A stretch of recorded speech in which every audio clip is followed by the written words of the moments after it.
నూతనంగా ఏర్పాటు చేసిన పిఠాపురం ఏరియా డెవలప్మెంట్ అథారిటీ నియోజకవర్గ కార్యాలయానికి పిఠాపురం మున్సిపల్ గెస్ట్ హౌస్ ను కౌన్సిల్ ఆమోదం లేకుండా ఎలా కేటాయిస్తారని వైఎస్ఆర్ కాంగ్రెస్ పార్టీకి చెందిన కౌన్సిలర్లు పిఠాపురం మున్సిపల్ కమిషనర్ ను నిలదీశారు.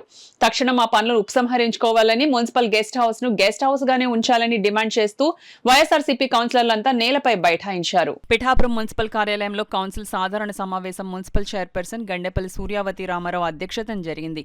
ముందుగా 4 అంశాలతో కూడిన అజెండాను మున్సిపల్ అధికారులు కౌన్సిల్ ముందుంచారు.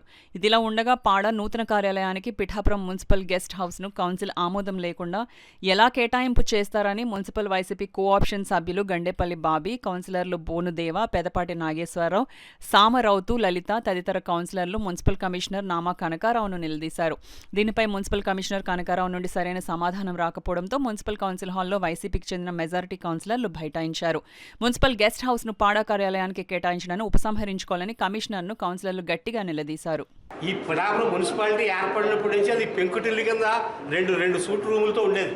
2 పెంకుటిళ్ళ కింద పూర్వం నుంచి దాన్ని స్వరూపాలు మార్చేసి ఈరోజు ఒక ఆఫీస్గా మార్చడం అనేది చాలా అన్యాయం అండి. ప్రజలకు చాలా అన్యాయం చేసినట్టు పిఠాపురం పట్టణ ప్రజలు 3-4 సంవత్సరాలుగా అది మూతపడిపోయేందుకే మేము అంతా చాలా బాధపడతా ఉన్నాం.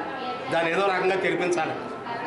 అలాంటిది మళ్ళీ మీరు ఇప్పుడు దాన్ని ఒక ఆఫీస్గా మార్చడం అంటే అవి కూడా పట్టణానికి సంబంధించింది కాదు, నియోజకవర్గానికి సంబంధించిన ఆఫీస్.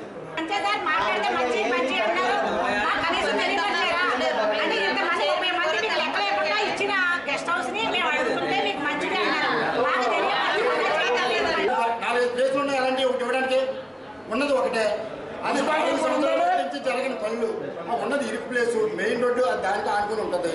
నియోజకవర్గం సంబంధించి మీటింగ్ జరుగుతుంది. ఆఫీస్కి ఇచ్చండి, లేకపోతే పార్టీ నుంచి ఇచ్చండి. ఆ చైర్మన్